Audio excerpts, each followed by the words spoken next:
नमस्कार दोस्तों, आप सभी का स्वागत है। मैं प्रकाश आज सभी लोग को स्वागत करता हूं। आज हम लोग पढ़ेंगे गणित का एक चैप्टर लाभ और हानि, प्रॉफिट एंड लॉस। ये जो टॉपिक है ये बिहार एसएससी राजस्व कर्मचारी या पंचायत सचिव का जो एग्ज़ाम आने वाला है मेंस का, उसमें इम्पॉर्टेंट है बीएसएससी और बिहार एसआई के लिए। ऐसे सिर्फ इन्हीं एग्ज़ाम के लिए इम्पॉर्टेंट नहीं है, अदर स्टेट एग्ज़ाम या रेलवे या एसएससी, इन एग्ज़ाम के लिए भी ये टॉपिक काफ़ी इम्पॉर्टेंट है। हर एग्ज़ाम में लगभग जिसमें मैथ्स रीजनिंग होता है उसमें लाभ हानि से सवाल रहता ही रहता है। 3 से 4 क्वेश्चन आपका मैक्सिमम यहाँ से आपको हर एग्ज़ाम में सवाल पूछा जाता है। तो चलिए स्टार्ट करते हैं इस टॉपिक को। ओके, अब यहाँ पे आप देख रहे हैं लाभ और हानि। तो किस आधार पे हम ये पता लगाएंगे कि लाभ होता है और किस आधार पे ये पता लगाएंगे कि हानि होता है। जब लाभ और हानि जानने के लिए हमें 2 चीज़ जानना जरूरी है। एक है हमारा क्रय मूल्य और दूसरा है विक्रय मूल्य। क्रय मूल्य को बोलते हैं सीपी यानी कॉस्ट प्राइस, और विक्रय मूल्य को बोलते हैं एसपी यानी कि सेलिंग प्राइस। ओके फ्रेंड्स, लाभ को बोलते हैं प्रॉफिट और हानि को बोलते हैं लॉस। अब क्रय मूल्य किसे बोलते हैं? तो जिस मूल्य पर किसी वस्तु को क्रय करते हैं, खरीदते हैं, उसे बोलते हैं क्रय मूल्य, या उसे लागत मूल्य भी बोलते हैं। जिस मूल्य में किसी वस्तु का निर्माण होता है उसको लागत मूल्य और क्रय मूल्य भी बोलते हैं। विक्रय मूल्य, जिस मूल्य में किसी वस्तु का विक्रय करते हैं, बेचते हैं, उसे विक्रय मूल्य बोलते हैं। ओके, तो लाभ होने के लिए हमेशा आपका विक्रय मूल्य अधिक होगा क्रय मूल्य से। तो फॉर्मूला क्या हो जाएगा लाभ निकालने का? विक्रय मूल्य हमेशा ज़्यादा होगा क्रय मूल्य से। दूसरे शब्दों में विक्रय मूल्य माइनस घटाओ क्रय मूल्य, इससे हमें क्या मिलेगा? लाभ मिलेगा। और हानि होने के लिए आपका विक्रय मूल्य क्या होगा? क्रय मूल्य से कम होगा। तो क्रय मूल्य माइनस विक्रय मूल्य, ठीक है, इससे क्या निकलेगा? हमारा हानि निकलेगा। ओके फ्रेंड्स, अब एक और इसमें सवाल आता है कि लाभ प्रतिशत या हानि प्रतिशत। तो लाभ प्रतिशत कैसे निकालेंगे? तो लाभ बटे बाई क्रय मूल्य कॉस्ट प्राइस इंटू 100, परसेंटेज निकालने के लिए इंटू 100 करते हैं। हमेशा लाभ या हानि क्रय मूल्य पे ही निकाला जा सकता है, क्योंकि उसी आधार पे हमें पता होगा कि लाभ हो रहा है या हानि हो रहा है। इसलिए क्रय मूल्य हमेशा नीचे होगा, लाभ के सेंस में भी और हानि के सेंस में भी। तो हानि बराबर क्या होगा? हानि बटे क्रय मूल्य कॉस्ट प्राइस इंटू 100। यहाँ से 4 फॉर्मूला आ गया आपको। लाभ निकालने का फॉर्मूला, हानि निकालने का फॉर्मूला, लाभ परसेंटेज का फॉर्मूला और हानि परसेंटेज का फॉर्मूला। ओके फ्रेंड्स, अब आप लोग सोच रहे होंगे कि बहुत सारे बुक में आपको ट्रिक मिलता होगा, ट्रिक के माध्यम से भी एग्ज़ाम में क्वेश्चंस जल्दी सॉल्व होते हैं। तो ट्रिक तो अभी स्टार्टिंग में मैं आपको नहीं बताऊंगा, क्योंकि बेसिक आप जब जानेंगे तो ट्रिक अपने आप आसान हो जाएगा समझना। ठीक है, ट्रिक जनरली एग्ज़ाम तक पहुंचता नहीं है। एग्ज़ाम में बहुत सारा ट्रिक आपको याद नहीं होगा, बहुत सारा ट्रिक आपको काम नहीं आएगा, क्योंकि नर्वसनेस हो जाता है।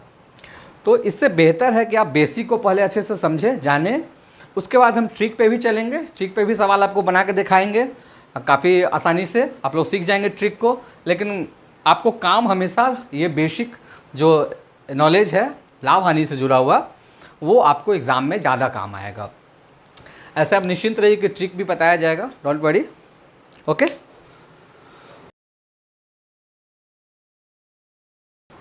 फ्रेंड्स, अब जो पिछला फार्मूला हम लोग ने डिस्कस किया उसमें 2 क्वेश्चन आपको सामने हम रखते हैं। पहला सवाल है कि किसी 80 रुपये की वस्तु को 100 रुपये में बेचने पर लाभ प्रतिशत क्या होगा। तो हमने फार्मूला जस्ट अभी बताया, लाभ प्रतिशत बराबर लाभ बटे बाई क्रय मूल्य यानी कॉस्ट प्राइस इंटू 100। तो हमें क्या क्या चाहिए, लाभ चाहिए, क्रय मूल्य चाहिए। तो 80 रुपये की वस्तु है यानी कि क्रय मूल्य 80 रुपया है, कॉस्ट प्राइस 80 रुपया है, CP इक्वल्स टू, और सेलिंग प्राइस क्या है, SP यानी विक्रय मूल्य 100 रुपया है।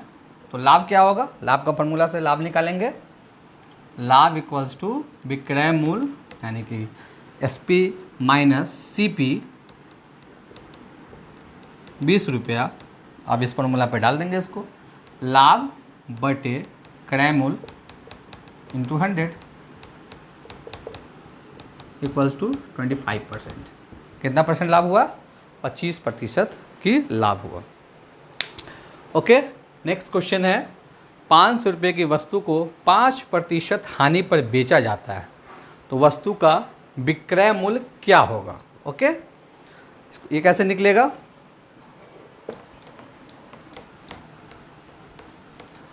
इसके लिए एक फॉर्मूला है, विक्रय मूल्य बराबर, जब हमें लाभ प्रतिशत या हानि प्रतिशत पता हो, क्रय मूल्य पता हो, तो विक्रय मूल्य निकालने का फॉर्मूला है क्रय मूल्य यानी कि कॉस्ट प्राइस इंटू 100 माइनस हानि, अगर हानि हो रहा है तो, या लाभ हो रहा है तो प्लस होगा, बाई 100। ओके, अगर लाभ के केस में तो क्रय मूल्य इंटू 100 प्लस लाभ बटे 100। ओके, ये फार्मूला है।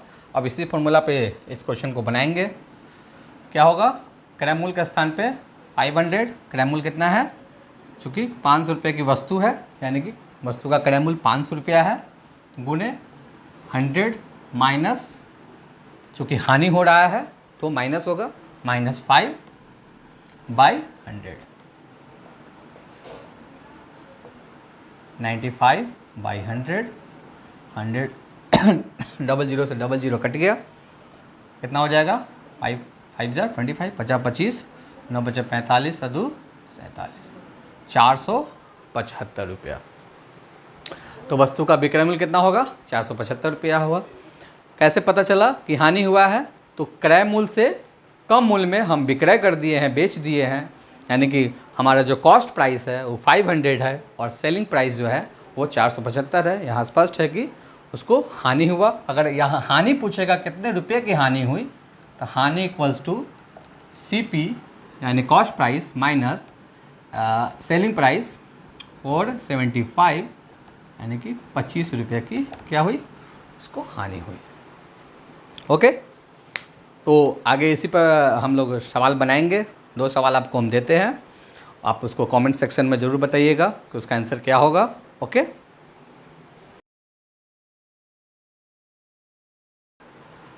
हाँ तो फ्रेंड्स, आज ये 2 सवाल आपके सामने हैं। एक पहला सवाल है कि सोहन एक टीवी को 3000 रुपये में बेचता है और 25% की हानि उठाता है, और उस टीवी का क्रय मूल्य बताना है, आपको कॉस्ट प्राइस पर बताना है। Option A, B, C, D 4 option दिया गया है आपके सामने। हर एग्ज़ाम में आपको 4 ऑप्शन, बैंकिंग में 5 ऑप्शन हो सकता है। दूसरा क्वेश्चन है, राम एक गाय को 800 रुपये में खरीद कर 1000 रुपये में बेचता है, लाभ प्रतिशत कितना होगा। Option A 20%, option B 25%, option C 30%, option D 10%। इसी से जुड़ा हुआ सवाल हम आगे फिर डिस्कस करेंगे अगले वीडियो में। तब तक के लिए आप बने रहिए इस चैनल के साथ। दूसरे संदर्भ में अगर बात करें तो ये दोनों क्वेश्चंस एग्ज़ाम में आ चुके हैं, रेलवे के एग्ज़ाम में।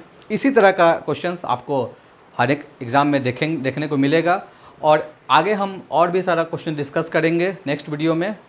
Thank you, bye bye.